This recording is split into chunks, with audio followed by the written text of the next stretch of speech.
नमस्कार, final cut में स्वागत है आपका। आपके साथ मैं हूं अमृत तिवारी। जब कुदरत करवट लेती है तो इंसान बेबस हो जाता है, और जब पहाड़ों पर आफत बरसती है तो रास्ते भी रास्ता छोड़ देते। चमोली की नीति घाटी में बादल फटा, तमक नाला उफना, और देखते ही देखते वैली ब्रिज सैलाब में बह गया। कुछ गाड़ियों के बहने की खबर है और एक बीआरओ ऑपरेटर के लापता होने की सूचना है। सड़कें बंद हैं, संपर्क टूट चुका है और रेस्क्यू टीमें मौके पर पहुंचने में जुटी हैं। देखिए चमोली में कुदरत के कहर की वो तस्वीरें जो बता रही हैं कि पहाड़ों में आफत जब आती है तो संभलने का मौका तक नहीं देती। ब्रिज जाएगा।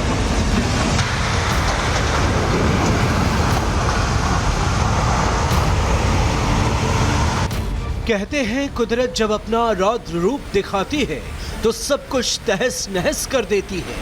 कुदरत का जब तूफान उठता है तो सब कुछ पल भर में खत्म हो जाता है।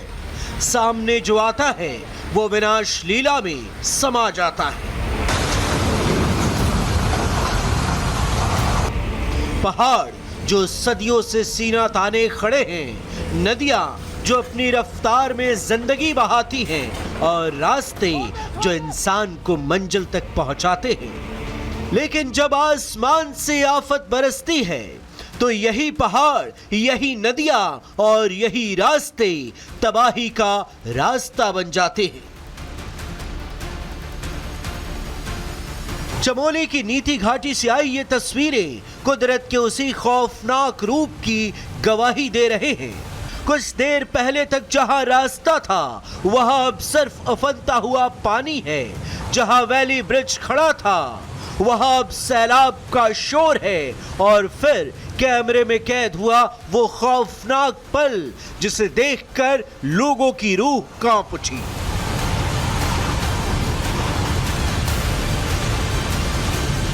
पहाड़ पर बादल फटा और कुछ ही पलों में तमक नाला मौत का सैलाब बन गया।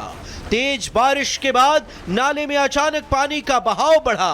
पानी की रफ्तार इतनी तेज थी कि उसके रास्ते में जो भी आया उसे अपने साथ बहा ले गया।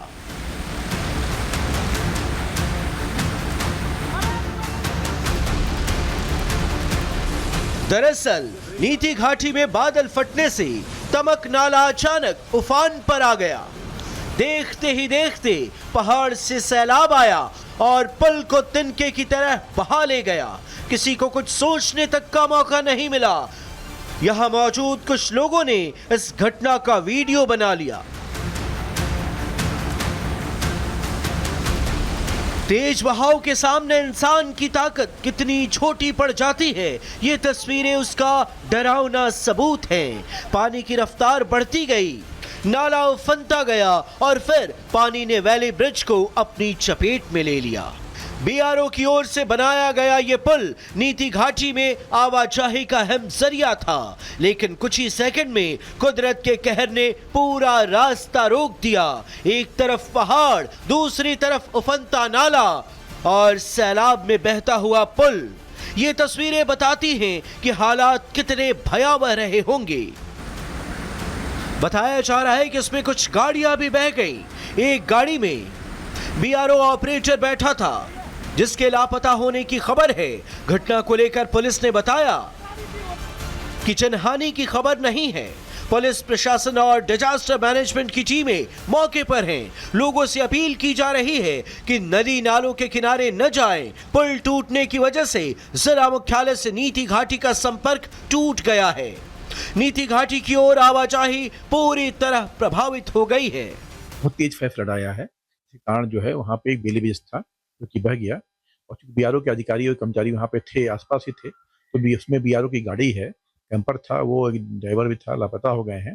उस साइड जो है, पुल के उस साइड जो है कोई 15-16 गाँव पड़ते हैं मेरे, वहाँ पे जो है उनकी सुविधा के लिए स्टोर कराने के लिए जल्दी प्रयास कर रहे हैं कि कल तक हम लोग जो यहाँ पे दोबारा स्टोर करके इस्तेमाल कराया जाए। मैं उस विषय में निरंतर संपर्क में हूँ बीआरओ से, और उनसे जो भी सहायता पड़ेगी, डिमांड रहेगी, उनको उपलब्ध कराएंगे कराने के लिए। चमोली की नीति घाटी में अब सबसे बड़ी चुनौती है लापता बीआरओ ऑपरेटर की तलाश, टूटे संपर्क को बहाल करना और लोगों को सुरक्षित रखना। रेस्क्यू टीमें मौके की तरफ रवाना है। कुदरत का कहर ये संदेश दे रही है कि पहाड़ों में प्रकृति से खिलवाड़ नहीं, प्रकृति के संकेतों को समझना जरूरी है। अगर नहीं समझे तो एक झटके में हजारों जिंदगी लील सकती है। Bureau report, Republic Bharat. सियासत की महफिल में मुलाकातें तो बहुत होती हैं, मगर सवाल ये है कि जमीन पर आवाजें क्यों अनसुनी होती हैं। रांची में 17 दिनों से छात्र अपने हक के लिए डटे हैं, तो फिर उनके बीच पहुंचने से कदम पीछे क्यों हैं? एक तरफ सियासी चेहरों से मुलाकात की तस्वीरें हैं, तो दूसरी तरफ आंदोलनकारी छात्रों की तकलीफें। तो सवाल सीधा है, सियासत से रिश्ते निभाना जरूरी है, लेकिन छात्रों के साथ खड़ा होना क्यों नहीं? देखिए रिपोर्ट।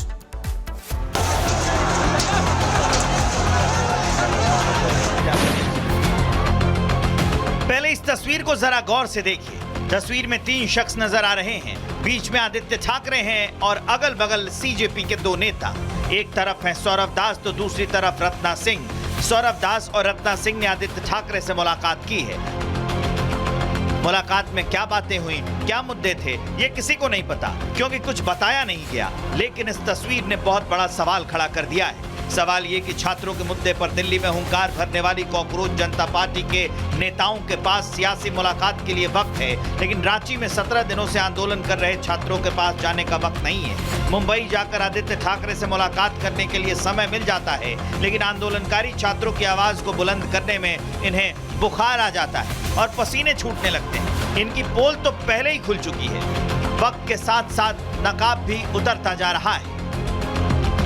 सवाल ये नहीं है कि इनका आदित्य ठाकरे से मिलना गलत है या सही। सवाल ये है कि अगर आंदोलन युवाओं के हक की लड़ाई है, तो हर उस जगह पहुंचने में इन्हें दिक्कत क्या है? दरअसल रांची में जिस तरह के छात्र सरकार के सामने डटे हैं, अपनी मांगों को लेकर अड़े हैं, पुलिस की लाठियां खा रहे हैं, वहां सीजेपी का नहीं पहुंचना दिखाता है कि इनका एजेंडा बिल्कुल क्लियर है। इन्हें छात्रों के हक की लड़ाई नहीं लड़नी, इन्हें छात्रों के मुद्दे से कोई लेना देना नहीं है। अपना एजेंडा सेट कर रखा है और उसी के तहत काम कर रहे हैं।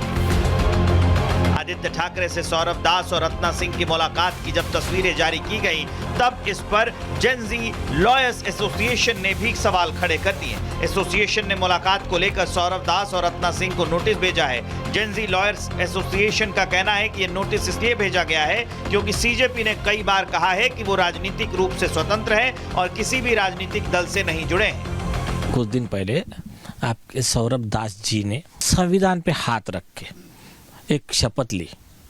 उन्होंने डिक्लेयर किया कि किसी भी पॉलिटिकल पार्टी से हमारा कोई लेन देन नहीं है। लेकिन कथन और करने में फर्क देखिए। यही सौरभ दास अभी 8 अगस्त को मिलने आ गए आदित्य ठाकरे को। ऐसा नहीं कि आदित्य ठाकरे उनको मिलने गए। इसके पहले क्या चल रहा था, जंतर मंतर पे उद्धव ठाकरे मंच पे आ गए। जो उन्होंने नोटिस भेजा है बहुत क्लियर किया है, हम लोग भाजपा के सदस्य नहीं हैं, हम लोग राष्ट्र हित में काम करने वाले वकीलों का, एक्टिविस्ट का, इनका नागरिकों का संगठन है। हमने ये नोटिस जो है वो सौरभ दास और रत्ना सिंह जी को भेजा है। नोटिस देने का हमारा मेन उद्देश्य यही है कि वो लोग अपने आप को पॉलिटिकली इंडिपेंडेंट बोलते हैं कि उनको किसी पॉलिटिकल पार्टी का साथ नहीं है, वो अपने आप से लड़ रहे हैं और वो स्टूडेंट्स के संघर्ष के लिए लड़ रहे हैं। तो फिर वो जाकर के एक ऑपोजिशन लीडर से क्यों मिलते हैं आदित्य ठाकरे से, जिसके ऊपर FIR चल रही है, FIR होने की बात चल रही है और हाईकोर्ट में केस भी पेंडिंग है उस रजिस्ट्रेशन FIR का। तो ऐसे टाइम पे सौरभ दास उनसे मिलने क्यों जा रहे हैं? जेन ज़ी लॉयर एसोसिएशन की तरफ से यह भी कहा गया है कि आदित्य ठाकरे पर कई गंभीर आरोप हैं। ऐसे में उनसे मुलाकात एक गंभीर सवाल खड़े करती है। छात्रों की आवाज बताकर दिल्ली में हुड़दंग करने वाले सीजेपी नेता अब किसी राजनीतिक नेता से मुलाकात करते दिखाई देते हैं तो सवाल उठना लाजमी है। अभी रांची का मुद्दा पूरे देश में गर्म है, लेकिन सीजेपी का कोई चेहरा वहां नहीं है। ऐसे में फिर रांची के साथ साथ देश के युवा यही सवाल कर रहे हैं कि सियासी मुलाकात जरूरी है, लेकिन रांची की आवाज के साथ आना जरूरी क्यों नहीं? Bureau report, Republic Bharat. सियासत में सवाल उठे तो सदन भी गर्म हो जाता है और जब जवाब मांगे जाए तो हंगामा भी आम हो जाता है।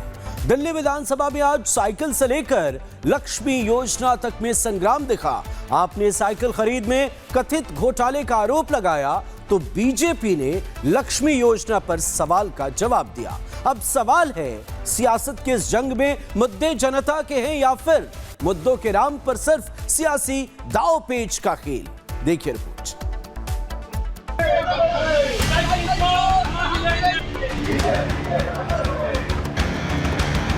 देना चाहती हूँ इसमें कंडीशन सड़क पर साइकिल, टी शर्ट पर लिखे नारे और सदन में बवाल। इशारे करते हैं, रिकॉर्डिंग देख लीजिए। दिल्ली विधानसभा में आम आदमी पार्टी के विधायकों ने सरकार को घेरने के लिए विरोध का अलग अंदाज चुना। आम आदमी पार्टी के विधायक साइकिल लेकर विधानसभा पहुंचे और आरोप लगाया कि दिल्ली सरकार की साइकिल खरीद में बड़ा खेल हुआ है।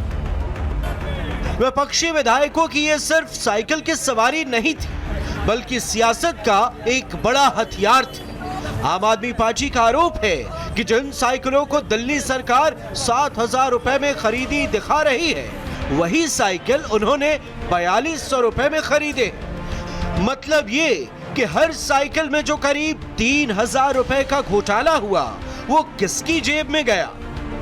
ये साइकिल हमने खरीदी है 4,200 रुपए की और यही साइकिल दिल्ली सरकार द्वारा, इसी तरीके की बिल्कुल साइकिल आप मिला लीजिएगा, दिल्ली सरकार ने खरीदी है 7,000 रुपए की लगभग। आप सोचिए एक साइकिल में अगर 3,000 रुपए कमीशन खाया जा रहा है तो कितनी बड़ी लूट हो रही है। तो आज दिल्ली सरकार के पास लेके जा रहे हैं हम ये साइकिलें और वहां पे दिल्ली सरकार वो साइकिलें भी लाई है जो लड़कियों को बांटी जा रही हैं। तो आप मिला लीजिएगा इन दोनों साइकिलों को। आम आदमी पार्टी के विधायक अपने टी शर्ट पर साइकिल घोटाला और आशीष सूद का इस्तीफा लिखवाकर सदन में पहुंचे थे, जिसको लेकर बीजेपी विधायकों ने कड़ा विरोध जताया। हंगामे की वजह से कई बार सदन की कार्यवाही को रोकना पड़ा। टी शर्ट को लेकर जब बवाल मचा, तब आपके 6 विधायकों को मार्शल आउट किया गया। एक तरफ साइकिल को लेकर सदन में संग्राम था, तो दूसरी तरफ लक्ष्मी योजना पर भी आर पार वाली स्थिति बन गई। आम आदमी पार्टी ने आरोप लगाया कि बीजेपी योजना में भेदभाव कर रही है। आप विधायक गोपाल राय ने कहा कि बीजेपी अपनी योजना पर फिर से विचार करे और जनता से जो वादा किया था उसे बिना भेदभाव पूरा करे। आम आदमी पार्टी की सरकार ने बिजली लोगों की फ्री की। किस आधार पे फ्री की? शर्त तो नहीं लगाई। पानी हमने दिया, शर्त तो नहीं लगाया। हमने मोहल्ला क्लिनिक बनाया, शर्त तो नहीं लगाया। तो ये जो भेदभाव की योजना है भारतीय जनता पार्टी की, मुझे लगता है कि वो समाज के लिए हितकर नहीं है।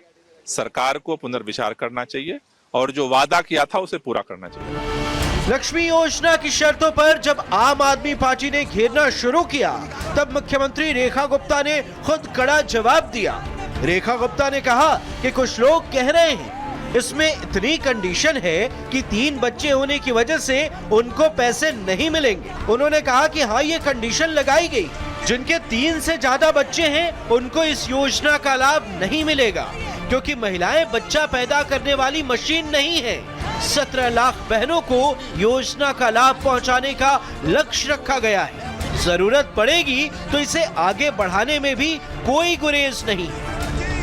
एक महिला जब 3 से ज्यादा बच्चे पैदा करती है तो ये बात उसके लिए कितनी तकलीफदायक हो सकती है, इस बात का ध्यान करते हुए, एक महिला का स्वास्थ्य का ध्यान करते हुए सरकार ने इस योजना में इस कंडीशन को रखा है। सभी गरीब महिलाओं को सरकार देना चाहती है और हमने 5100 करोड़ रुपए जो इस योजना के तहत रखे हैं। 17 लाख बहनों का टारगेट इस साल का है। जरूरत पड़ने पे, समय आने पे सरकार इस बजट को बढ़ा भी सकती है, ज्यादा बहनों को भी दे सकती है। बहरहाल एक तरफ साइकिल योजना और दूसरी तरफ लक्ष्मी योजना को लेकर आर पार जैसी स्थिति है। साइकिल योजना में जहां भ्रष्टाचार के आरोप हैं, तो वहीं लक्ष्मी योजना में भेदभाव का इल्जाम। आम आदमी पार्टी बीजेपी पर लगा रही है। Bureau report, Republic Bharat. घोटाला इस आम आदमी पार्टी की सरकार ने। जिसे बचाने के लिए इंसान अपनी नींद गवा देता है, कभी कभी वही दौलत उसके लिए दर्द की वजह बन जाती है। 5 लाख रुपए, एक किसान की सालों की मेहनत और घर बनाने का सपना, चोरी के डर से पैसे जमीन में छिपाए। वक्त बीता तो वही नोट मिट्टी और दीमक के हवाले हो गए। रुपए तो जमीन से निकल आए, लेकिन किसान की उम्मीदें वही दफन हो गई। अब कुछ नोटों के सीरियल नंबर ही उसकी आखिरी उम्मीद है। देखिए रिपोर्ट।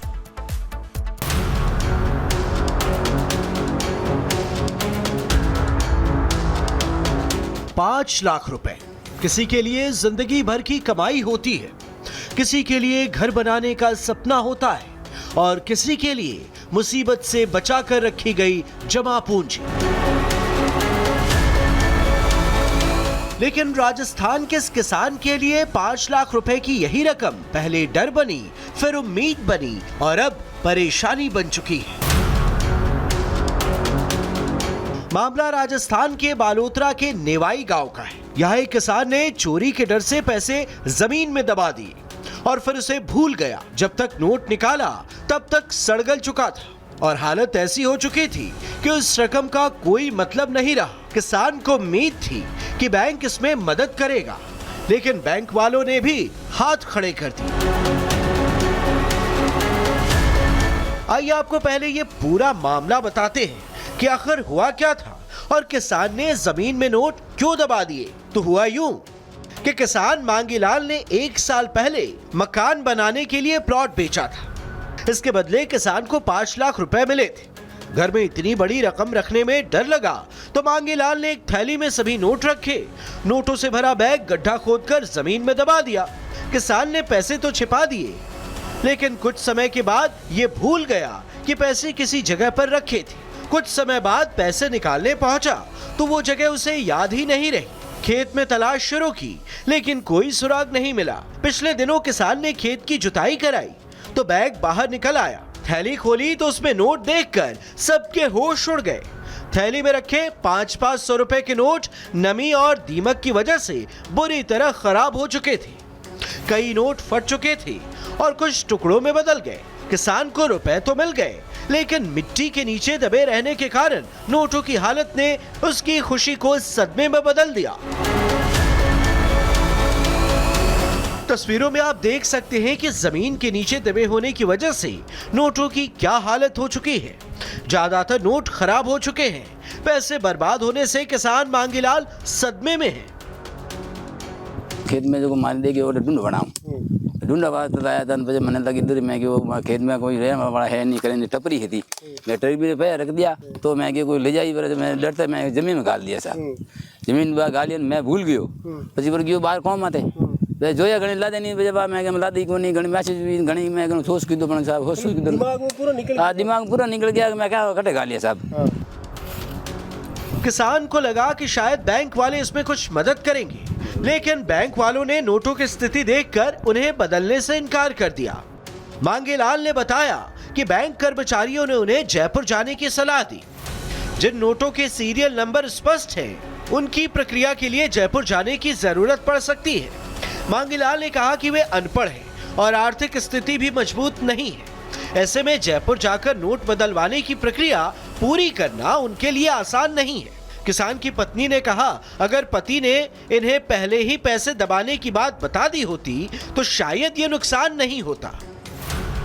बरसात भी खेत में हमें यूँ बरसात भी खेत में बरसात भी में भावा वास्ते साथ तुम्हें दे रही भाई धान भाव तुम्हें दे रहे बाद में भी नोट निकल गया। कोई कंडीशन में निकले काली कंडीशन साथ नोट को हाँ उदय खा दिए रेत वेगी। हाँ न देखो घनी महसूस हुए जो कहीं कौन सा 5 लाख में से जो थोड़े बहुत पैसे बचे हैं उसे वापस हासिल करने के लिए किसान की आखिरी उम्मीद बैंक प्रोसेस पर टिकी है। कुछ ही नोट पहचान के लायक हैं, जिन पर सीरियल नंबर स्पष्ट है। बहरहाल किसान ने चोरों से रकम बचाने के लिए जमीन में दबाई, लेकिन 1 साल में नोट मिट्टी और दीमक के हवाले हो चुके थे। Bureau report, Republic Bharat.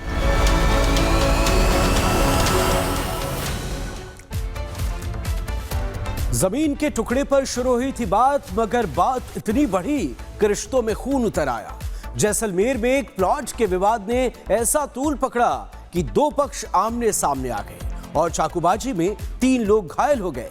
सवाल सिर्फ जमीन का नहीं, सवाल उस गुस्से का है जो कानून को पीछे छोड़कर हिंसा तक पहुंच गया। अब पुलिस जांच में सामने आएगा कि इस खूनी संघर्ष के पीछे सिर्फ प्लॉट का विवाद था या पुरानी रंजिश की भी कोई कहानी थी। देखिए रिपोर्ट।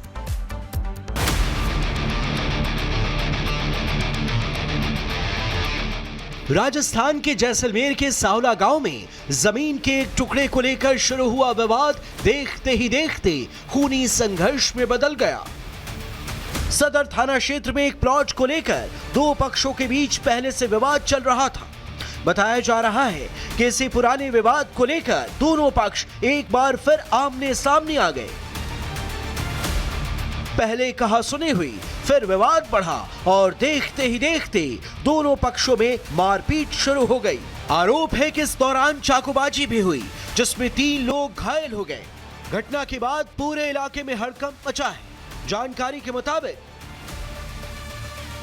सावला गांव में एक प्लॉट को लेकर 2 पक्षों के बीच पहले से विवाद चल रहा था।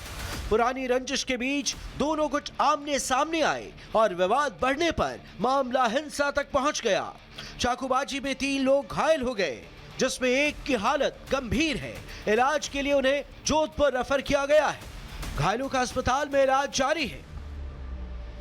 इस घटना को लेकर सिटी सीओ ने बताया कि शुरुआती जांच में प्लॉट विवाद की बात सामने आई है। पुलिस पूरे मामले की पड़ताल कर रही है और जांच के बाद ही सब कुछ स्पष्ट हो सकेगा। सावला गांव में 2 पक्ष जमीन विवाद को लेकर आपस में लड़े थे, जिसमें दोनों का हॉस्पिटल में इलाज चल रहा है। एक पक्ष गंभीर होने से उसको रेफर किया जा रहा है और आगे कार्रवाई की जा रही है। कोर्ट का विवाद है, प्रथम दृष्टया यही बात जानकारी सामने आई, आगे बात तो अनुसंधान में क्लियर होगी। लेकिन इस पूरे मामले में एक बड़ा सवाल ये है कि क्या सिर्फ एक प्लॉट को लेकर इतना बवाल था या सिर्फ जमीन का विवाद ही इस खूनी संघर्ष की वजह है या फिर इसके पीछे कोई पुरानी रंजिश भी है। पुलिस अब कई एंगल से मामले की जांच कर रही है। आसपास के लोगों से पूछताछ की जा रही है और घटना से जुड़े लोगों के बयान लेकर पूरे मामले की कड़ियों को जोड़ने की कोशिश की जा रही है। Bureau report, Republic Bharat.